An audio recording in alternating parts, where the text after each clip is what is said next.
My dad works in B2B marketing. He came by my school for career day and said he was a big ROAS man. Then he told everyone how much he loved calculating his return on ad spend. My friends still laugh at me to this day. Not everyone gets B2B, but with LinkedIn, you'll be able to reach people who do. Get $100 credit on your next ad campaign. Go to linkedin.com/results to claim your credit. That's linkedin.com/results. Terms and conditions apply. LinkedIn, the place to be, to be. Based on this, but it could be avoided. Just don't do it. Like, my thing is, you're feeling guilty, or it's like, well, I don't want this blanket statement for any chick that goes out and defame a guy because she's mad because she ain't get any more d-. Like, if you're gonna do this, like, there's ways to avoid going to jail for 5 years. Wow, don't defame people, huh? You like, don't go in there. Yeah, like, don't go in there and say he raped me if he didn't rape you. Now, if he raped you, I got your back.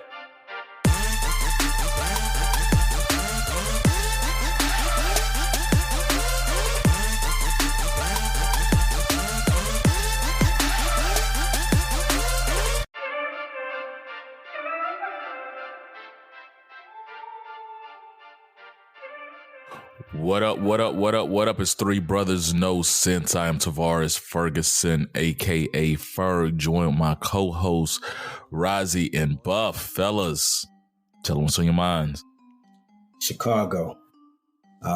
Just had a family trip to Chicago last week, man. We had a blast. I did not think that city was that fun. But we had a great time. But most importantly, my daughter enjoyed it the most. We took up there to see her best friend who lives in Indiana, and they met us in Chicago. And I don't think I've ever had a trip where it was like this full, to where when we leave the hotel room in the morning, we don't get back until it's time to go to sleep at night. I might have planned too much stuff, but she had a great time. We enjoyed. Chicago definitely gets a lot of negative publicity for the murders that they have there. But just like any city, there are good parts, there are bad parts, and you really can have a ball in the good parts. Yeah, if you can avoid murders, it's a dope city. Yeah. I mean, the river, the lake, all that good stuff, man. Well, that lake is huge, right? Is that your first time seeing the Great Lakes? Yes, it might as well be called an ocean, bro. Like, listen, I can't see, what I'm saying? My eyes can't tell the difference. It's an ocean to me. So, man, but other than that, House of Dragons starts tonight. We're recording on Sunday. So I know a lot of Game of Thrones fans are looking forward to that. Are you looking forward to it? I am, but I don't know if I'm pressed to see the first episode. I actually want them to like air maybe 2 or 3 episodes, possibly before I start watching, so I can just binge a couple of them. But I came around on Game of Thrones. It wound up being a very good show. So I'm not as excited about this. They're gonna have to win me over, but it's worth checking out. And the homie Razi said that his Halloween outfit was too small. So, you wanna elaborate on that, bro? yeah. So what size did you order? I ordered a small because that's what the sizing chart said. Yeah. And so it actually fit, but it was too short. So like I could fit it in my chest. It could fit around my waist. The pants could fit around my waist and everything, but it was like halfway. It was like it stopped right there on my arm. So it was just too small height wise. So I had to go up to a medium, which means that it's going to be baggier than I want it to be in the body, but it'll fit my length. So essentially, you really need a smedium. I need a smedium. Yeah. So I need, or like a medium slim or something like that. Yeah. Smedium. Yeah. So, but that's what it is. But the kids are super excited about the Halloween shoot. It was Ollie's pick this year. At first he wanted to be Pokemon, but we were like, we don't want to be Pokemon because we don't want to dress up as Pokemon. And nobody really, there was no trainers and stuff. So the family kind of vetoed that one. So he went to his next little thing. So he's picked, and so everybody's selected their characters. And so I've ordered all the outfits and, wigs and all that stuff with it. So it's going to be even better than the Spider-Man shoot this year, in my opinion. So we just got to find a good photographer and get all that set up. But yeah, we're excited about it, man. So we'll be dropping pictures and we'll let y'all see once all that happens. That's cool. But yeah. So for me this week, Buff, that's all you have, man? Yeah, that's it. I'm good. Okay. I don't know if you guys have seen Day Shift on Netflix. It is. Yeah. I started it last night. I actually liked it, man. So it is Jamie Foxx's new vampire hunter type of movie. It's got Snoop Dogg in there. Snoop can't act, but we knew that already. And it's actually, I think it was a little really fun. It gave me Vampire in Brooklyn vibes. So if you like that type of kind of comedy / action movie, it was there. It's over the top. It's your what was it? The other movie, The Good Guys, or with Mark Wahlberg and the other guys. The other guys. Yeah, so it gives me that, where it's like a buddy cop type thing, but it's still kind of funny, quirky. But I liked it, man. So, you know, if you just want to have a couple hours to kind of waste, that was really good for you. She-Hulk started on Netflix. The fight scenes were pretty good on there, though. Like because I don't know if that was CGI. Well, it definitely was some CGI, but they had a lot of what would you call it? Contortionists. Mm-hmm. Like it was pretty crazy. Z covered her eyes for all those things, but yeah. So anybody who like body dysmorphia type thing, and that if that weirds you out, then yeah, there's some scenes that might not sit well with you. But yeah, overall, man, it was a dope little movie. The other thing I got, She-Hulk started on Disney Plus. It's meh, so that's probably the best thing I can. At best, yeah. Hopefully it gets better. The CGI for it, you know, everybody made a big uproar about that at first, but it came back and the CGI actually isn't that bad.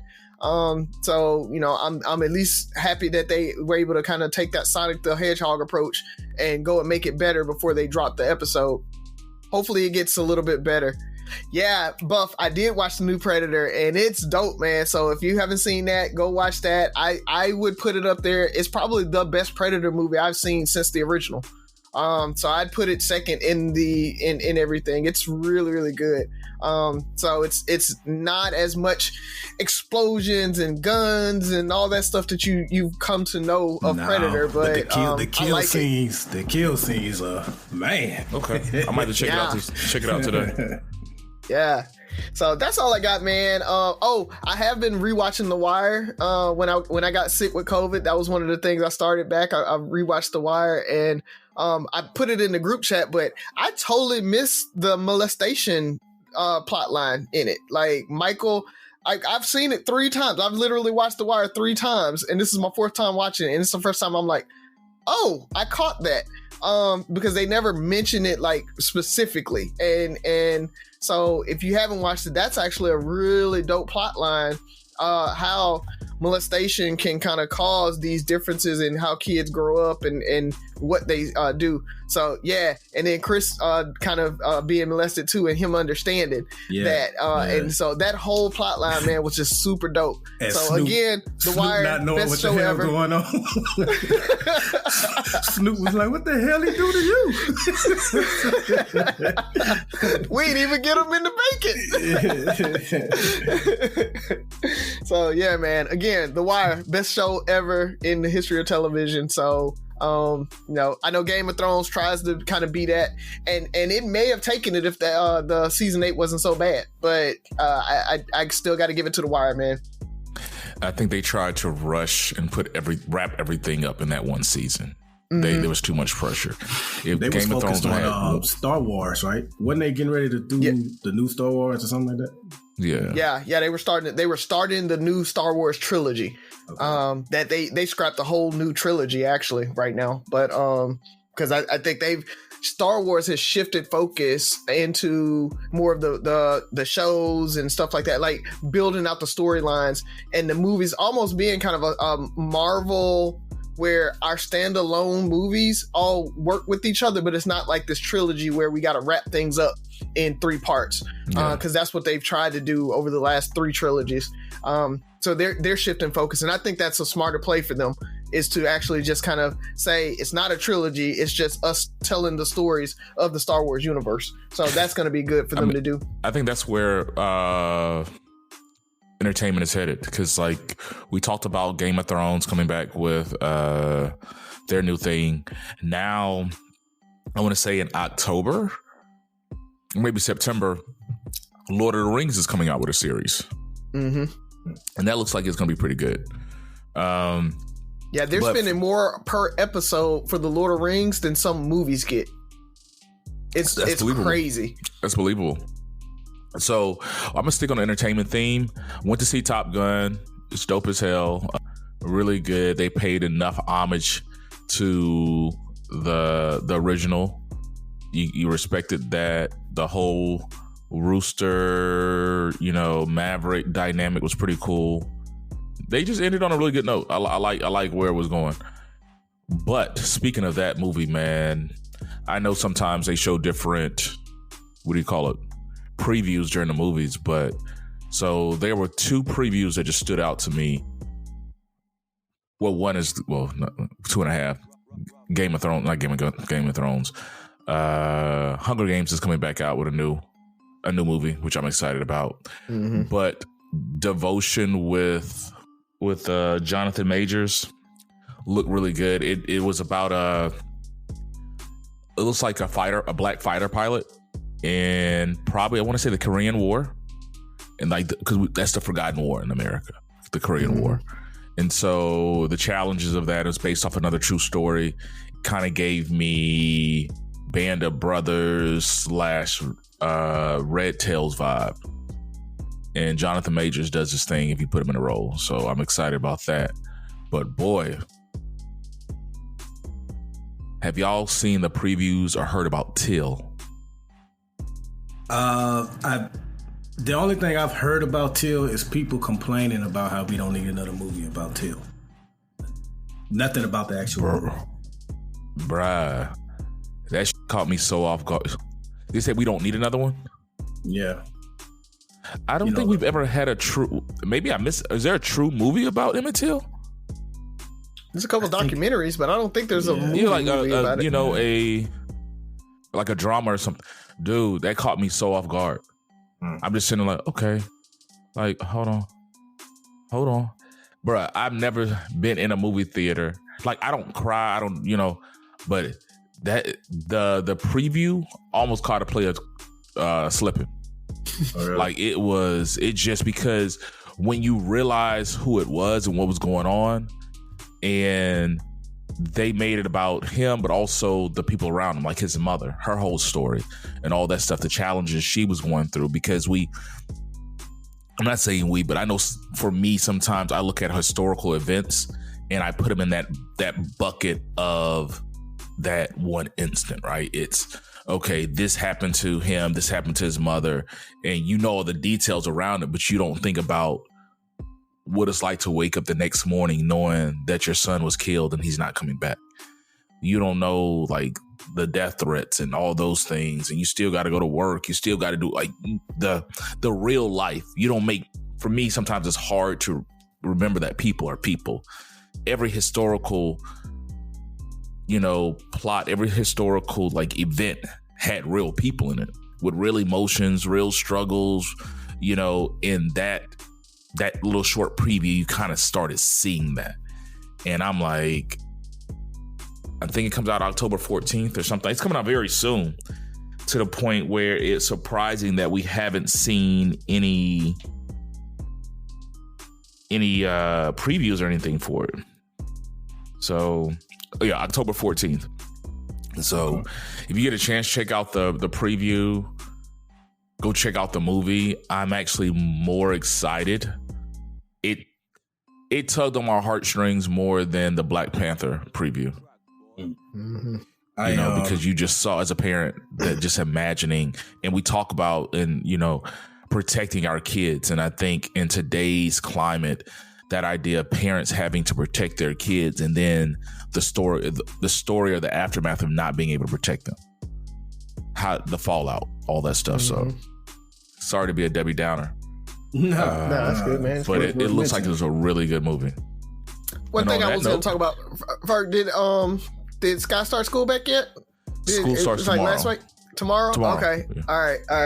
Good. Because, first week is down. And so I took the kids skating this weekend and everything. I'm so glad they're back in school, man. I was tired of them just eating up all the food and in the house and having to like do lunches and all that stuff. One day I walked downstairs. I was like, ain't no snack in the house except for me. I was like, I don't know what's going on. Get it? No. Yeah. No. Oh God. I actually didn't see that one coming, to be honest. I didn't see that one coming. So I'll give you props on that you snuck that one. Yeah, just slide it in. I did want to add something real quick to what Ferg talked about with Till, because I mentioned I was in Chicago. I visited the house that he grew up in, and they are going to turn it into a museum within a year. So hopefully that'll be pretty dope to check out or whatever. But just wanted to put that out there. Okay, that's dope. I guess we had a joke. Well, Sophie's here. She wants to do a joke too. Yeah. Thank you. Yellow. How was school? How was first week of school? It was very good. I made loads of friends. You like your teacher? You made lots of friends. Okay. Lots of friends? Yeah. Who's your new best friend? You got a new best friend in there? Outside of me. Sarah? No, I made her she was my friend last year. Oh, okay. All right. Oh, did you tell them about your wearing a dress every day for the whole first week? No, she didn't tell us about it. You're standing right there. Then you know what to tell them. You should tell them. I wore a dress for the first whole week of school. Daddy bought like a whole bunch of new dresses, so I wore all of my new dresses for the first week of school. I bet you were gorgeous. And then for the rest, I'm just going to be comfortable. Why? Why'd you do that though? Because you got to set the bar high, and then you don't care. Okay. Give the people what they want. Nope. You're hilarious. All right. You ready? Yeah. Let's go. What is the saddest cheese? The saddest cheese. I think no. You got it. Go ahead. Go. Blue cheese. Yeah. I was gonna say wine and cheese. Wine and cheese. Yeah. But then the blue cheese is good. Yeah. I never got that. Bye. See you next week. All righty. Who's up first? I might be. Let's do it. It could be Razi. I'm not sure. I mean, mine might be short because I know you guys don't like Beyonce. So, let me. What an accusation. Jesus. Yeah. That's false. But I heard there's some arguments out there right now. People are talking about Beyonce is the new MJ, or she's this generation's MJ. And so I wanted you guys feedback on, is Beyonce kind of this generation's MJ? Because we're not going to try to put her up on the same level as MJ. Or if you think she is on the same level, go ahead and say that. But is she this generation's Michael Jackson? Or if it is not her, is there somebody that would be on that entertainer level with Michael Jackson and would be able to say it's this generation's MJ? So I don't think anybody will ever be MJ, for the simple fact that what did Thriller sell, like 30 million records or something like that? Somewhat crazy. So Beyonce doesn't have the sales or the number one hits to even compare to MJ in the general sense. As far as this generation's, I think I may give that to her when you factor in the attention span of the audience now is nowhere near what it was in the 80s and even early 90s. You got streaming, you got so many different avenues of entertainment that, people just aren't buying records like that anymore. So when you factor that in, I guess you can say she possibly is this generation's MJ. This girl dropped an album on HBO and nobody knew what it was. We just knew Beyonce had a special. We didn't know if it was a concert or whatever. And then we get these series of videos and songs, and that's her album. so she's able to do things like that. I remember she dropped Drunk in Love, I think, at midnight when that was like a new thing to do. So in that sense, I'll give it to her. But as far as generally, I just don't think there'll ever be another MJ as far as sales and how he captivated not just the country, but the world. I mean, he had people crying in countries I can't even pronounce her name. So it's unfair to compare any artist to him. But just generation, I'll give it to her.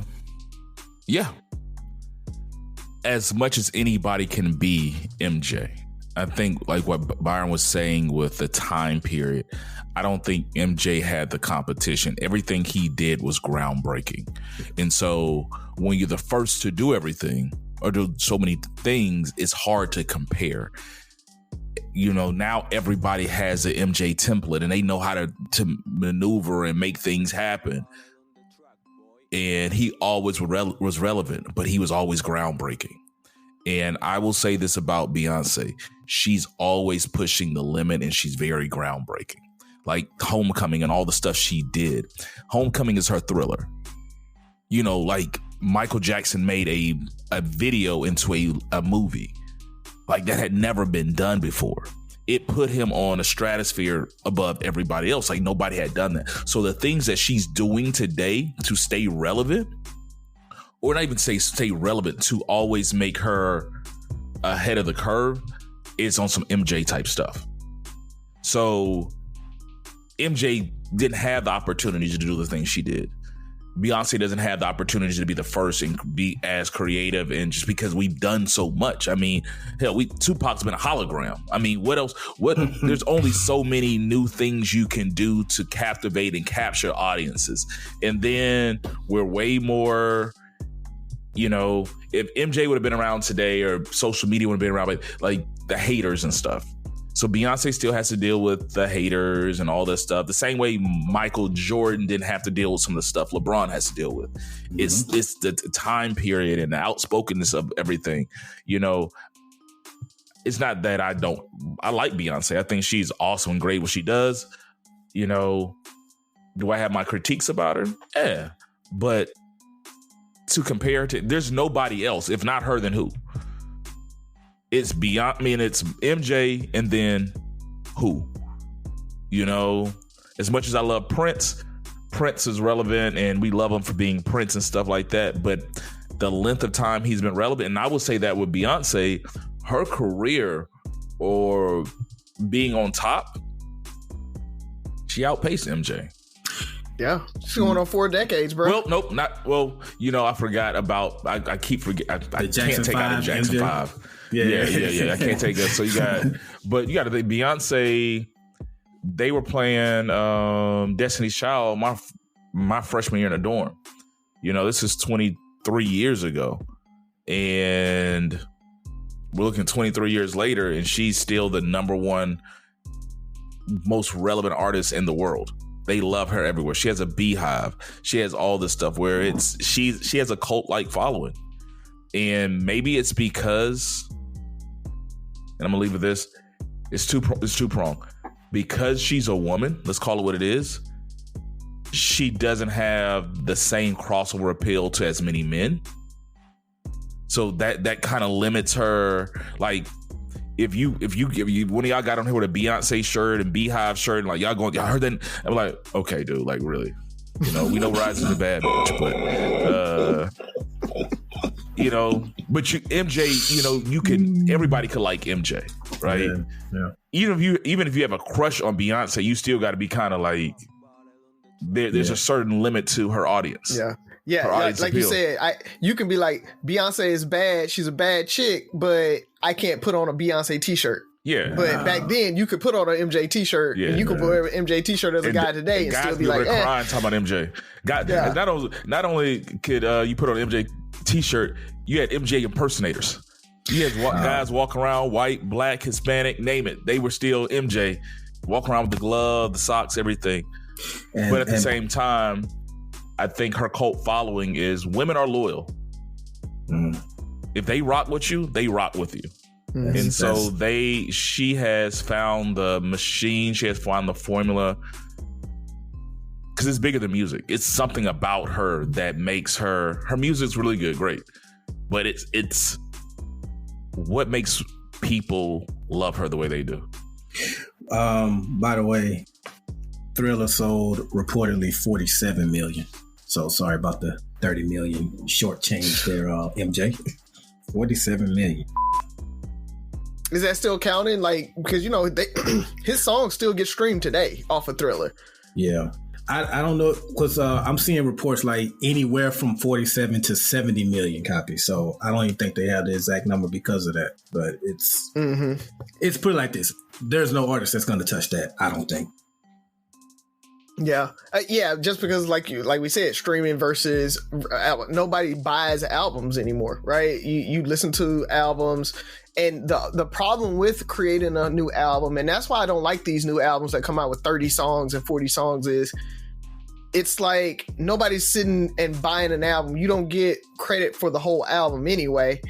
Just put out the 7 good songs, the 8 good songs, and be done with it, instead of trying to drop a 30-song album and most of them don't get played. They get played once or twice and that's it. I see why they do it, right? It's like, I want to be able to appeal to every different genre, every different person or whatever. So we might not like it, but the house crowd might, right? Or the EDM crowd might like this song. Drake was a perfect example of that. Like, his new album, he had a couple songs that people liked in the hip hop circle. Then he had some songs that could rock with EDM or whatever, and the house crew and all of that. So I see why they do it, but it just annoys the mess out of me. I think, to answer the question for me, it's hard to say that she's not. Definitely this generation's MJ. I don't, like Ferg said, if not her, who, right? I don't think anybody else can be like, yeah, they're there. But she has kind of, with this whole MJ, Michael Jordan, LeBron conversation, she has an argument to say that she is the GOAT of pop over Michael Jackson. When you really think about it. Wait. Okay. I said an argument. I'm not saying I agree or not. Wait, because first off, before the Beehive even thinks about coming at me, I have defended that woman more times than I'd like to admit on different social media posts, because she gets a lot of unwarranted hate. With that said, this generation, yes, but of all time, I'm not sure she's even number 2 or 3. Like, we can't forget the hits that Madonna has. We can't forget the hits that Janet Jackson has. So I think she has to make the argument that she's past those two before we can say she's even past MJ. But that's of all time. Now, if we're talking about currently in this generation, yes, but I don't want to negate what those two women did as well. Good point. Janet and Madonna, how long were they relevant? How long was their career? How long did they have people following and screaming behind them? Madonna had the 80s. But I don't think, if I'm not mistaken, I may have looked this up wrong. I think Madonna still has more number 1 hits than Beyonce does. But I agree. So the thing about it, I think it's the competition and the crowd that you're selling to is not the same type person. Where they were standing in line to, like, you can't compare them because they're not going to do the same thing. Right. You're not going to go, think about, we used to stand in line to go buy No Limit CDs. Those things were trash. We go back to look at it, but that was part of the culture. So Beyonce can't compete with that because people don't do that anymore. My God, I'm sitting here defending Beyonce. See? How does it feel? But, I mean, she the only, like, whatever the top that she can do in today's society, she does. We're not going to go out and do the same things. We're not going to, hell, you don't even have to go to her concerts, which all sell out, because now she has homecoming. She gives you these, like, it's a different day and age. You can stream that. You can live stream some of the concerts these days. So for all the metrics of today of successful artists, she hits them all and she surpasses them all. And I can't hate on that. I'm like, she does the damn thing. I mean, it's harder. Like you said, the attention span now is so short compared to back then. And so for you to be relevant that long, you to make hits, you to have the following, you to tell on a Tuesday that you're going to drop an album on Thursday and it's sold out, can't even sell anymore. Like if Beyonce came on the show and just interrupted our show, said she about to drop an album in the next 10 minutes, within our first hour, a million things are going to be dropped, sold. Like she just has that ability. She'll never hit the MJ numbers because it's impossible to these days. Yeah. Because that's not what we do. I don't know. Anyway, I interrupted your answer though, Razi. Go ahead. No, it's fine.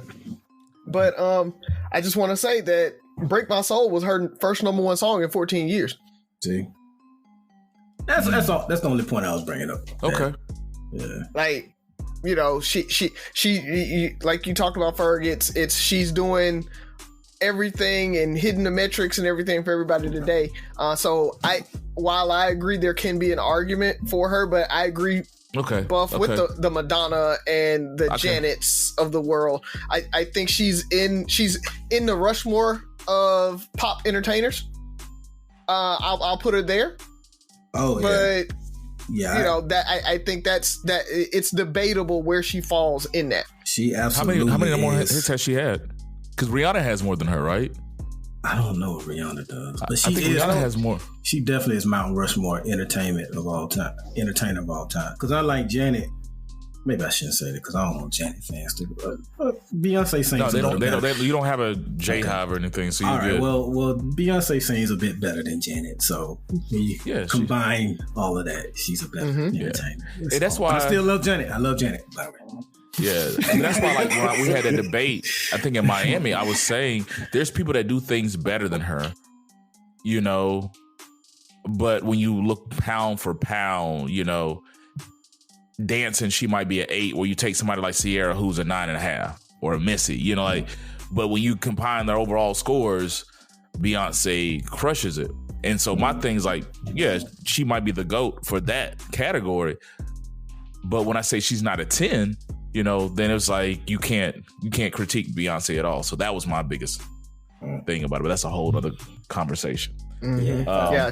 She's not the strongest in probably any one category when you really think about it.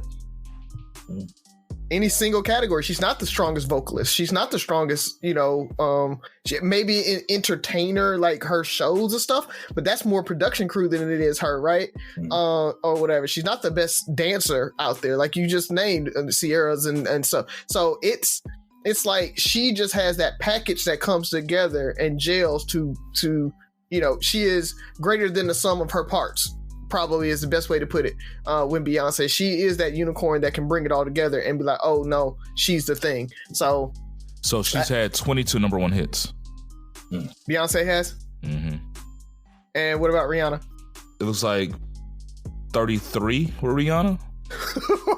Beyonce 22. Janet has 20. Okay, she passed Janet. Okay. Katy Perry has 19. Jennifer Lopez has 18. Mariah Carey, 17. So, she's up there, man. Okay. But yeah, she's up there. It's just maybe the length of time between, because I think a lot of it came in her early. Yeah.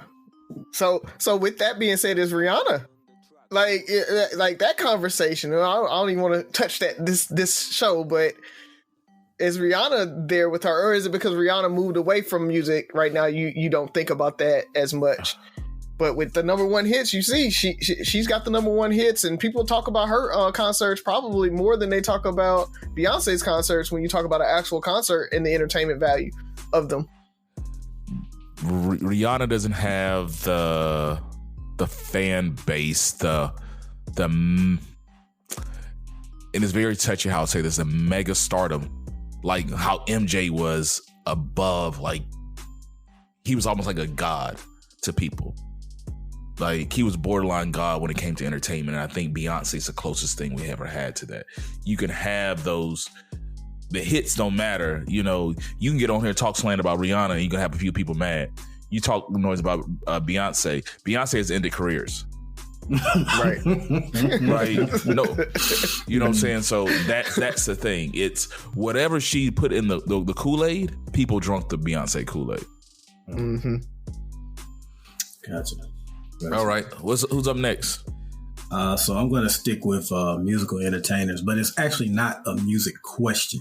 But earlier this year, Chris Brown was accused of drugging a woman on Diddy's yacht back in December of last year and sexually assaulting her. And he wound up releasing some text messages from this young woman. And these messages took place after the alleged sexual assault. And it's just her begging him to see him again and, complimenting how that's the best D she's ever had and all that kind of stuff. And he wasn't necessarily ghosting her, but he wasn't responding. Like, she was sent about 4 messages in a row before he responded. So the perception is she got upset that he wasn't paying her enough attention, and then she came out with the allegation. So my question for you guys is, what should be the punishment because we all agree that we should take sexual assault and rape seriously. Full stop, no questions asked. But when someone falsely claims such a serious charge, what should be the repercussions for that? Because I don't know if you can have a blanket law, because you don't want to intimidate true victims from coming forward for fear of not being believed and then possibly being prosecuted for being accused of lying about it. But I take that seriously, what she tried to do to him. And I just was wondering what can be done, like what should be done about women that lie about that? I don't think anything can be done for the reasons you said. I mean, you can't, unless they find a better way, or they find a system where, let's say, a woman comes out with a sexual assault, rape, or any kind of allegation, and there's not enough evidence to convict versus perjury. Okay. Like this lady, like you're showing in text messages that pretty much says you lying versus it's just not adding up. There's not enough evidence to convict. We're not saying that it didn't happen. We just don't, we cannot prove beyond a reasonable doubt that he did it. So to me, that's different. And I don't know if we can do that, because I feel like you'll have a lot of men who would go back, get the case to get dismissed, they'll be found innocent, and then they'll go back and countersue or whatever the case may be, or which I don't know if they're doing now. But sometimes they do. I mean, the thing is, a lot of times they countersue while it's happening. I think Bill Cosby did that, defamation and libel and those types of things.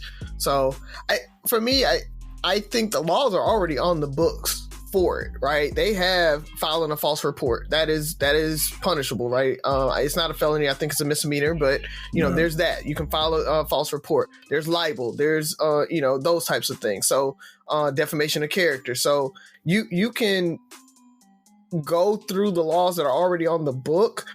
I think it's a lot of times the guys that their lives are ruined based on it. They don't want to go through and go through it again, right? Mm-hmm. And have to explain it and all of that. And so they walk away. So it's a little bit of the guys just like washing their hands of it and saying, I'm done. I beat the case. I'm done with it. And then just the PR folks, they're saying we'll handle it in a different way. Yeah. But I think the laws are there already, and I think it's just the guys, because they're not deterring anybody, right? They aren't, but I think it's not because the laws aren't strict enough. I think it's because guys don't actually follow it and do the report, right? It's like, I'm not going to snitch or whatever. They don't countersue. They don't actually go after the person for I'm not sure the punishment is stiff enough, though. I think it's like perjury. It doesn't matter if I go after you. You lied in a court of law. Mm-hmm. So therefore, in this situation, to answer your question, Buff, whatever his penalty was, at least half of that.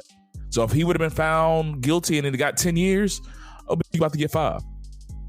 So before you do this, now if you, because there's a difference in, once again, him not being guilty and perjury. Yeah. Like, there's not enough evidence to support, and you coming out lying. And if I can support, like, you sure you want to go down this? Because I got the receipts.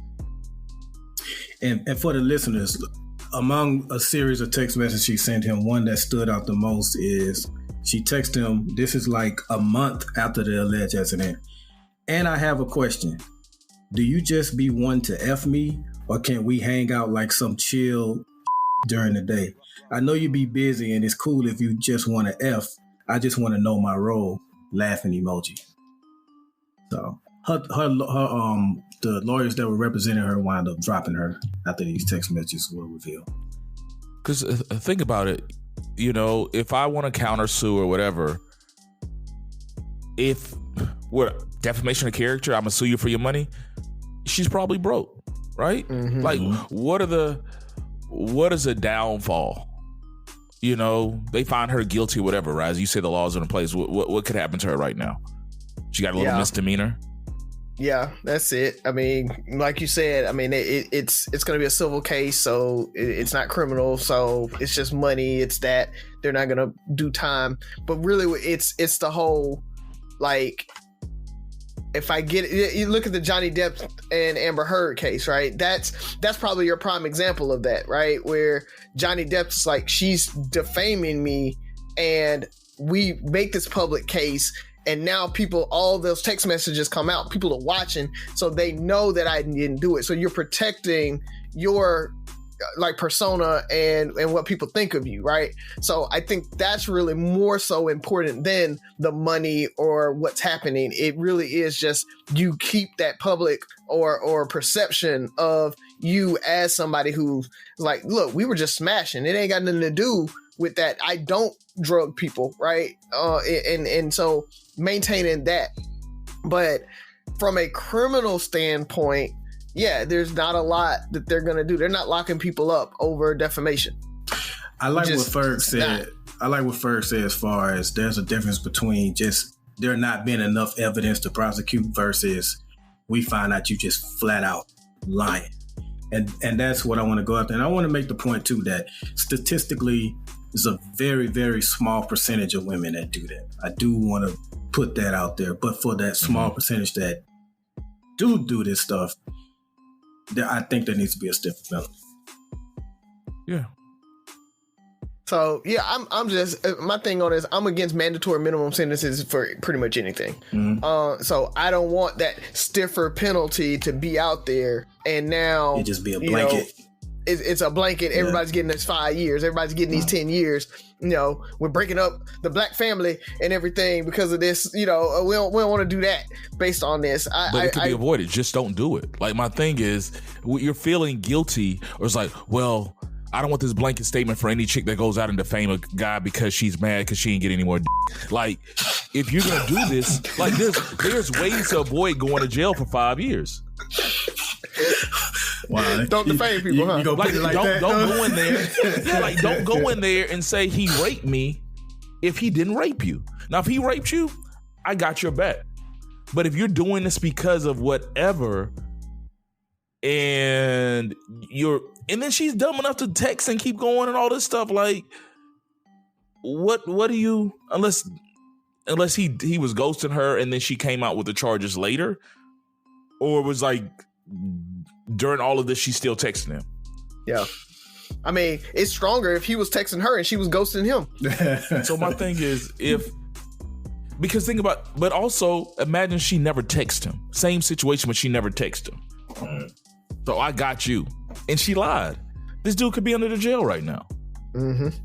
But we're trying to protect her at this point. Yeah, because with this type of thing, the accusation is so strong. Like, just the mere accusation is pretty much strong enough to ruin some people.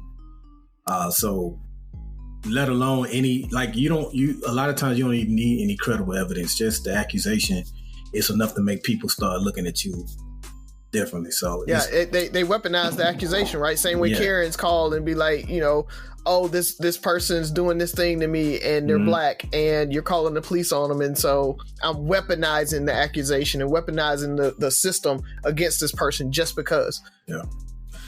Mm-hmm. Yeah. I think the deterrence for a lot of these things should be just as strong. Although there should be anything that can potentially harm somebody that's false, or like you said, the Karens, even, you know, and I'm going down a rabbit hole, like the police brutality thing. It's, if you're overstepping your bounds, like, I'm not saying you're a criminal, Mr. Police Officer. I'm just saying you made a bad decision, and here's your penalty. Like, if I make a bad decision and I make a mistake, if I make a wrong choice, I'm going to be penalized. The penalty should be harsh enough. It should be like, I should take a second. If I pull the trigger, I need to be damn sure that my life was in jeopardy. If I'm going out to make this accusation, I need to be damn sure I got raped, rather than, you know, he ghosted me, I'm gonna fix him, and I'm gonna write a book about it. It is. That's all I got, man. So mine is kind of a 2-part, and I'm coming back to what I always do. I always like to make people question or challenge what they think. So I saw a post earlier this week where it was saying something like, women is crazy. I'm paraphrasing. There's so many men out here that want to be treated like women or treated like a lady. You saw that post? Yeah. And I'm like, what does that mean? You know, but then I posted a video a few weeks ago, and it was about effort. And the crux of the video was women offering to pay on dates and in relationships. And they went as far as saying, if the person you're dating is supposed to be a friend or a best friend, you're trying to get them to know them, you would take your best friend out to eat. You'll pay for your best friend's dinner, you know, but you won't pay for somebody you're dating or somebody you're interested in as well. Like, it's all on them. It's a one-way thing. So how do you feel, or how important is effort in dating on both parts? Like the paying or offering to pay is an example, saying, hey, you know what, if we go on 10 dates, maybe I've known chicks that if they pay for, the guy pays for dinner, they'll pay the tip, or they'll, you know, if we go on 10 dates, they'll offer to pay for 2 of them. Like, hey, you know what, I got this one. Or any of those things that show additional effort. How important are those and give me an example of if you're for or against it.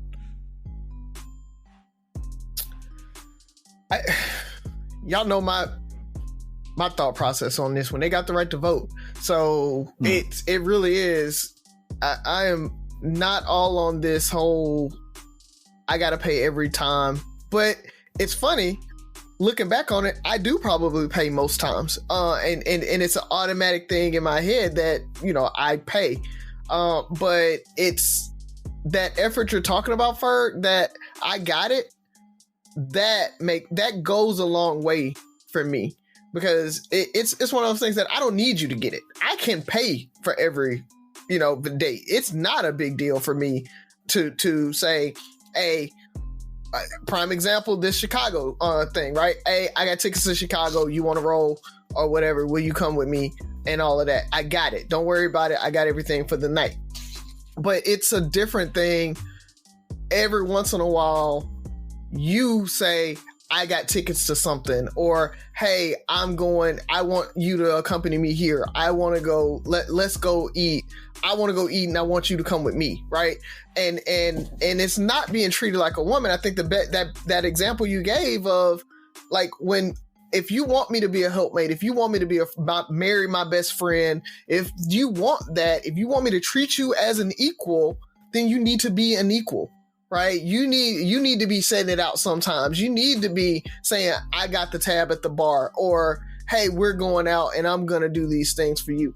And it's not about money. It's not about all the time of, maybe I make more than you do or whatever, and so you can't do what I can do, but do something. Right? Hey, like a lot of times it used to be, hey, come on over and I'll cook dinner for you. Like, that was a thing for ladies, right? That might be the thing, right? It's date night. I'm going to cook dinner for you.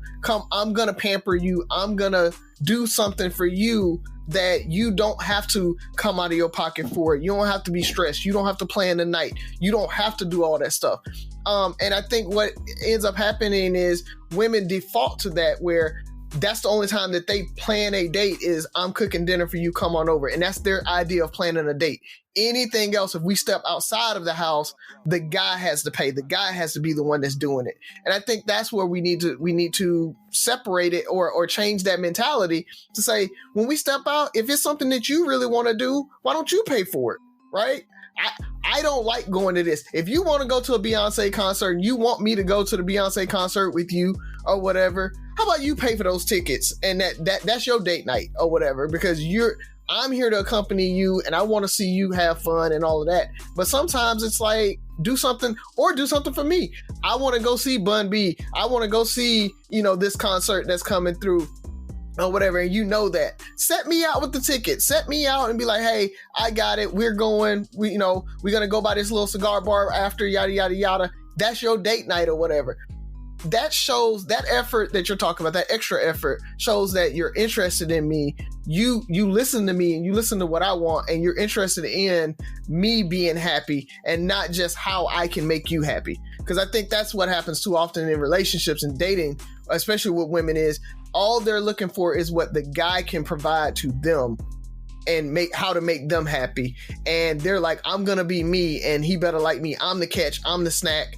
I'm whatever. And so my presence is enough for this guy and he should just be happy with that. And that's what real men do. Yeah. No, that's those same hyper masculine men that you say you don't like. That's what they want. That's your problem. Like you want both ways.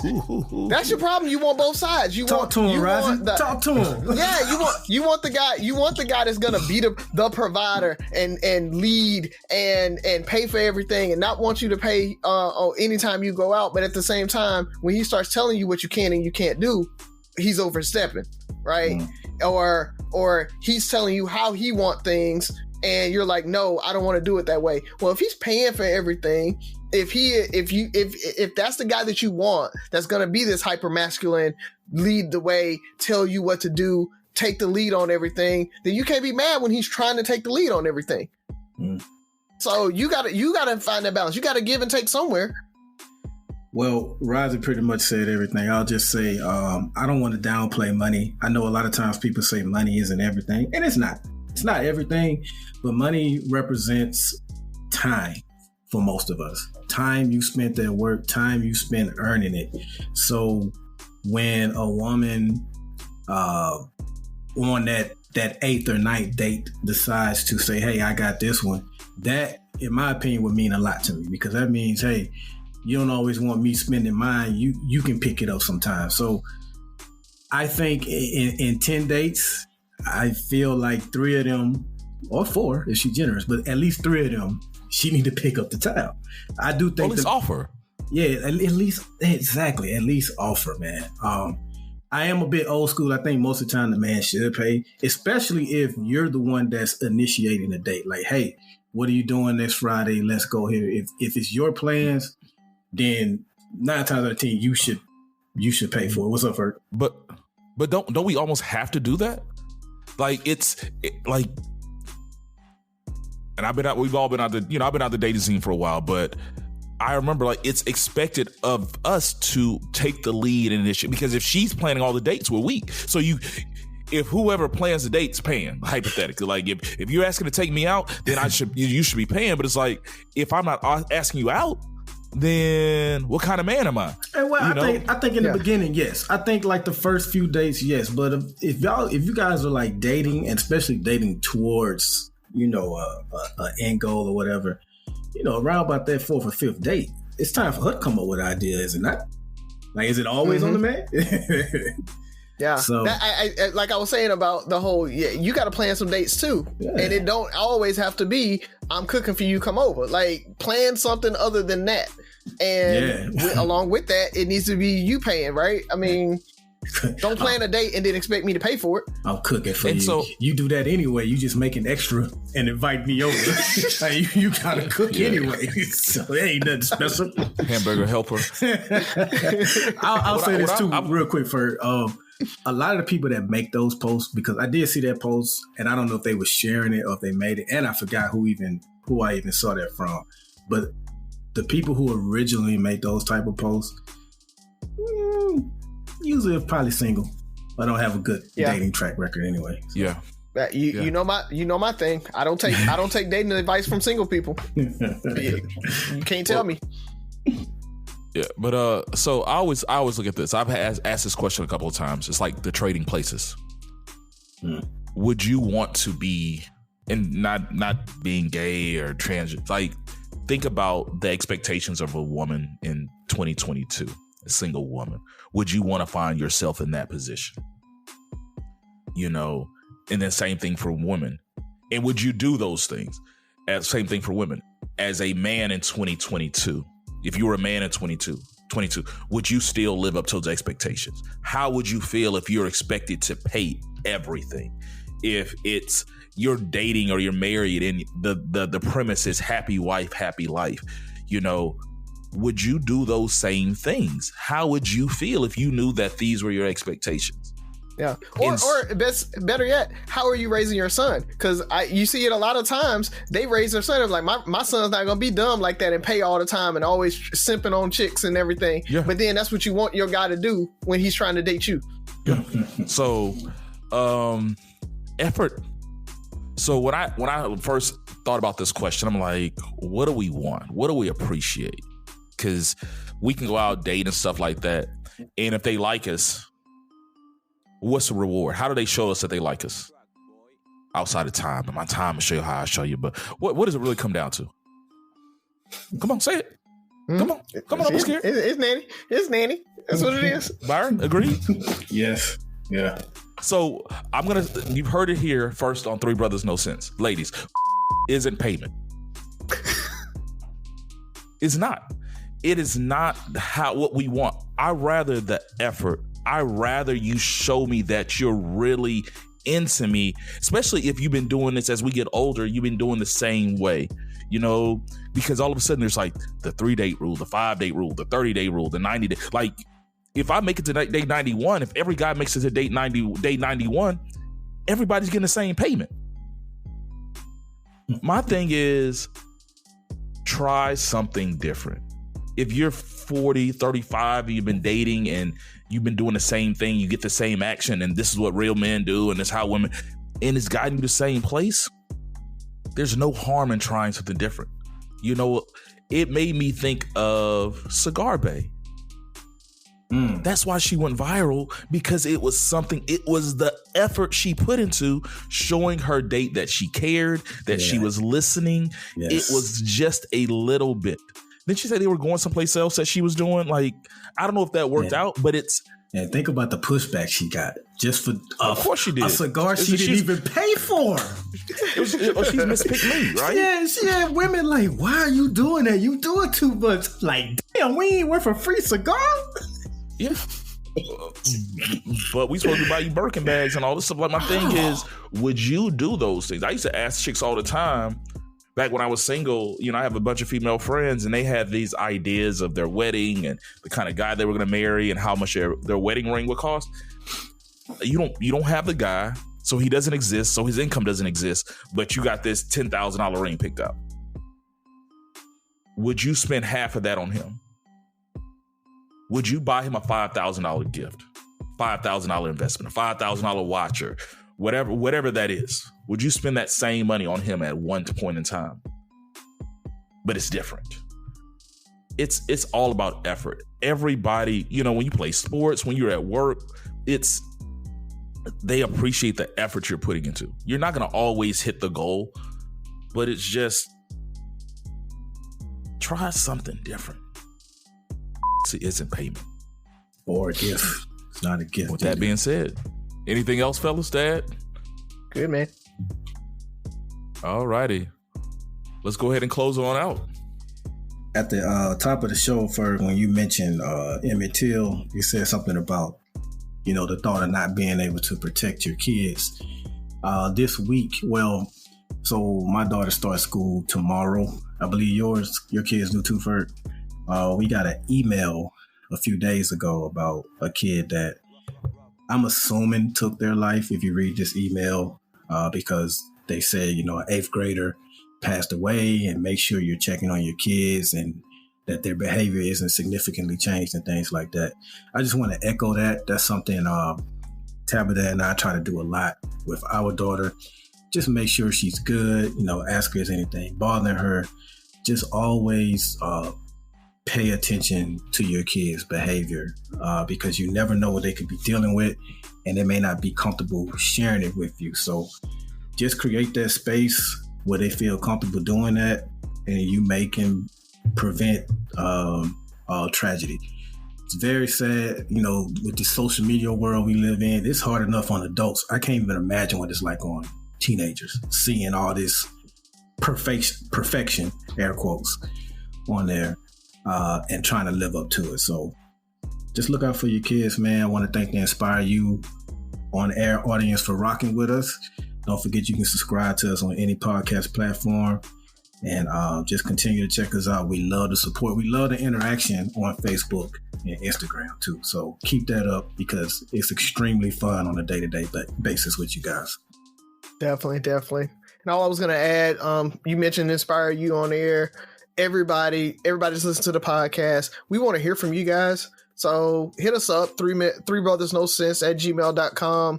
You can send us any questions or whatever. You can DM us on our social media platforms. But we want to hear from you guys. We want to hear what you want to hear about, what you want to talk about. If you got any feedback for us, let us know. And don't forget, go to 3brothersnosense.com. We've got a lot of good merch on there. We always talk about the shirts and the hoodies and everything. I know it's getting warmer or cooler out there, so we got long sleeve tees and everything, but we really do that for the brand recognition, for folks to ask about it. So as you are listening, make sure you go on there, get a shirt, wear the shirt, tell folks about us, tell them to go listen to us. We know you enjoy listening to us, and we want other people to kind of hear us as well. So just let us know about that. And again, Inspire You on air. We appreciate everything that you guys are doing for us, all the listeners on that platform. We love you guys. Make this really quick. First of all, shout out to FAMU. I was in Atlanta last weekend for our Be Out Day weekend.